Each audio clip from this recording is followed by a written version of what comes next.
Assalamualaikum warahmatullahi wabarakatuh. Nama saya Muhammad Faisal Mutakin. Saya dari kelas 11 IPA 7, Mandua Model Medan. Pada kesempatan kali ini saya akan menjelaskan sedikit tentang pengertian dan arti pentingnya akhlak dalam berpakaian, berhias, menerima tamu dan bertamu serta dalam perjalanan. Yang pertama adalah pengertian dan arti pentingnya akhlak dalam berpakaian. Pakaian adalah segala sesuatu yang dikenakan seseorang dengan maksud tujuan umum ataupun tujuan khusus. Pada umumnya, pakaian itu seperti baju dan celana, serta yang menutupi aurat. Menurut sejarah, sejak zaman Nabi Adam alaihissalam, Allah telah memerintahkan kita untuk mengenakan pakaian, seperti dalam Quran Surah Al-A'raf ayat 26. Bismillahirrahmanirrahim. Ya bani Adam qad anzalna 'alaikum libasan yuwari sawatikum warisha wa libasut taqwa zalika khair. Zalika min ayatillahi la'allahum yadhakkarun. Yang artinya, wahai anak cucu Adam, sesungguhnya kami telah menyediakan pakaian untuk menutupi auratmu dan untuk perhiasan bagimu. Tetapi pakaian takwa itulah yang paling baik. Demikianlah sebagian tanda-tanda kekuasaan Allah, mudah-mudahan mereka ingat. Pakaian memiliki 3 fungsi, yaitu menjaga kesehatan, memberikan keindahan, serta sebagai penutup aurat. Untuk modelnya sendiri, Islam tidak memberikan batasan, tetapi harus tetap memenuhi syarat, yaitu sebagai penutup aurat. Lalu yang kedua adalah pengertian dan arti pentingnya akhlak dalam berhias. Berhias menurut KBBI adalah usaha memperelok diri dengan pakaian atau yang lainnya yang indah-indah, berdandan dengan dandanan yang indah dan menarik. Berhias merupakan akhlak terpuji dan dianjurkan dalam Islam selama masih dalam batasan-batasan prinsip dasar Islam. Berhias itu udah termasuk keseluruhan aksesori seperti jam tangan, parfum, bedak, dan lain-lain. Kaidah-kaidah dalam berhias juga diatur dalam Islam, yaitu niat berhias hanya untuk beribadah, tidak menggunakan bahan-bahan yang diharamkan, tidak memakai simbol seperti salib atau bintang heksagonal, tidak berlebih-lebihan dalam berhias, tidak berhias seperti caranya orang-orang jahiliyah, berhias sesuai kelaziman dan sesuai jenis kelamin, dan tidak berfoya-foya untuk memamerkan sesuatu. Etika dalam berhias juga diatur dalam Quran Surah Al-Ahzab ayat 33. Bismillahirrahmanirrahim. Waqarna fi buyutikunna wala tabarrajna tabarrujal jahiliyatil ula wa aqimnas sholata wa atinaz zakata wa ati'nallaha wa rasulah. Innama yuridullahu liyuzhiba ankumur rijsa ahlal baiti wa yutahhirakum tatahhira. Yang artinya, dan hendaklah kamu tetap di rumahmu dan janganlah kamu berhias dan bertingkah laku seperti orang-orang jahiliyah yang dahulu, dan dirikanlah sholat. Tunaikanlah zakat dan taatilah Allah dan Rasulnya. Sesungguhnya Allah bermaksud hendak menghilangkan dosa dari kamu, wahai ahlul bait, dan membersihkan kamu sebersih-bersihnya. Yang ketiga adalah pengertian dan arti pentingnya akhlak dalam perjalanan. Perjalanan dapat diartikan sebagai aktivitas keluar seseorang dari rumahnya atau meninggalkan rumah dengan sarana transportasi tertentu ataupun dengan berjalan kaki dengan maksud dan tujuan tertentu. Islam mengajarkan kita untuk selalu mencari ridha Allah dalam setiap perjalanan, seperti dalam sabda Rasulullah SAW. Tidak seorang keluar meninggalkan rumahnya kecuali di pintu rumahnya ada panji, sebuah di tangan malaikat dan sebuahnya lagi di tangan setan. Kalau tujuannya kepada apa yang diridhoi disenangi Allah Azza wa Jalla, maka dia diikuti malaikat dengan panjinya sampai dia pulang ke rumah.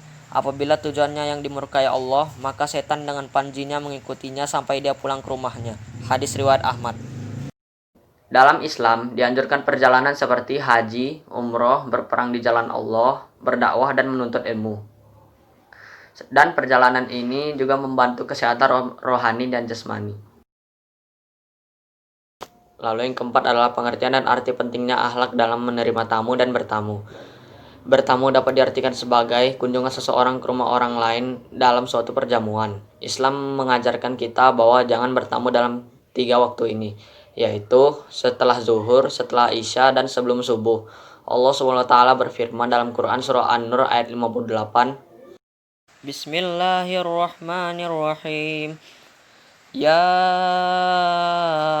ayyuhallazina amanu liyasta'zinkumul ladzina malakat aymanukum wallazina lam yablughul huluma minkum thalatha marrat min qabli salatil fajri wa hina tad'una thiyabakum minaz zahirati wa min ba'di salatil isya salathu auratil lakum laisa alaikum wala alaihim junahum ba'dahunna tawafuna alaikum ba'dukum ala ba'd kadzalika yubayyinullahu lakumul ayat wallahu alimun hakim, yang artinya, wahai orang-orang yang beriman, hendaklah hamba saya, laki-laki dan perempuan yang kamu miliki, dan orang-orang yang belum balik dewasa di antara kamu meminta izin kepada kamu pada 3 kali kesempatan, yaitu sebelum sholat subuh, ketika kamu menanggalkan pakaian luarmu di tengah hari, dan sesudah sholat isya. Itulah 3 aurat waktu bagi kamu, tidak ada dosa bagimu dan tidak pula bagi mereka selain dari 3 waktu itu. Mereka keluar masuk melayani kamu, sebagian kamu atas sebagian yang lain. Demikianlah Allah menjelaskan ayat-ayat itu kepadamu, dan Allah Maha Mengetahui, Maha Bijaksana. Karena waktu tersebut dikatakan sebagai waktu aurat, karena biasanya orang-orang melepas lelah atau istirahat pada waktu-waktu tersebut. Lalu telah ukur kesempurnaan iman seseorang diukur dari bagaimana sikapnya dalam menerima tamu.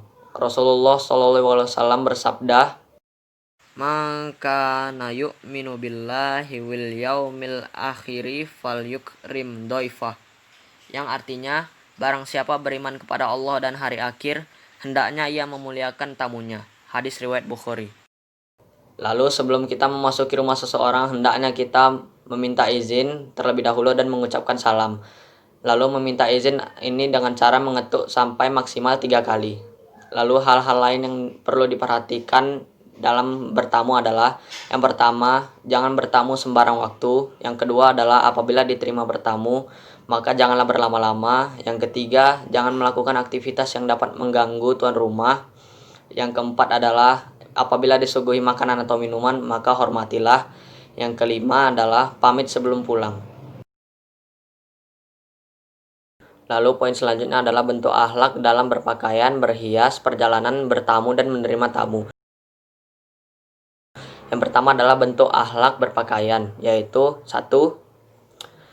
Laki-laki muslim dilarang untuk memakai pakaian dari sutra. Yang kedua, laki-laki muslim makruh untuk memperpanjang celana atau pakaiannya hingga menutupi mata kaki.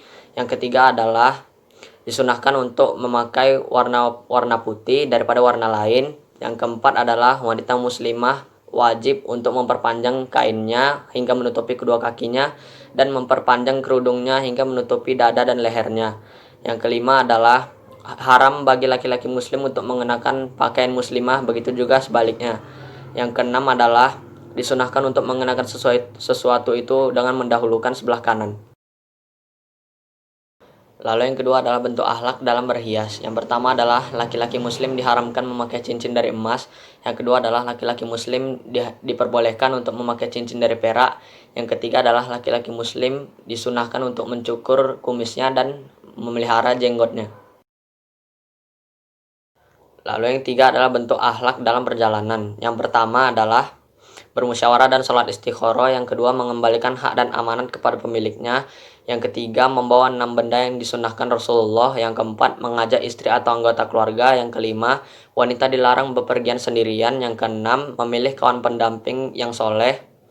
Yang ketujuh, mengangkat pemimpin rombongan yang baik. Kedelapan, meminta doa dan berpamitan kepada keluarga dan kerabat. Yang kesembilan adalah sholat 2 rakaat sebelum berangkat dan memilih hari Kamis. Yang 10, menolong kawan seperjalanan. 11 adalah takbir 3 kali serta berdoa. Yang keempat adalah bentuk akhlak bertamu dan menerima tamu. Di antara akhlak dalam bertamu adalah 1. berpakaian yang pantas dan rapi. Yang kedua, memberi isyarat dan salam ketika datang. Yang ketiga, jangan mengintip ke dalam rumah. Yang keempat, memberikan salam maksimal sebanyak 3 kali. Yang kelima, memperkenalkan diri sebelum masuk. Yang keenam, tamu lelaki tidak boleh masuk ke rumah wanita tanpa mahram. Yang ketujuh, masuk dan duduk dengan sopan. Yang kedelapan adalah menerima jamuan dari tuan rumah dengan senang hati. Yang kesembilan, segera pulang setelah urusan selesai. Lalu selanjutnya adalah bentuk akhlak dalam menerima tamu. Yang pertama adalah berpakaian yang pantas. Yang kedua adalah menerima tamu dengan sikap yang baik. Yang ketiga, menjamu tamu sesuai kemampuan dan tidak mengada-ngada. Yang keempat adalah lama waktu bertamu. 5. Mengantarkan tamu sampai pintu halaman jika tamu hendak pulang. Yang keenam adalah wanita yang sendirian di rumahnya tidak boleh memasukkan tamu lelaki dalam rumahnya kecuali atas izin suaminya.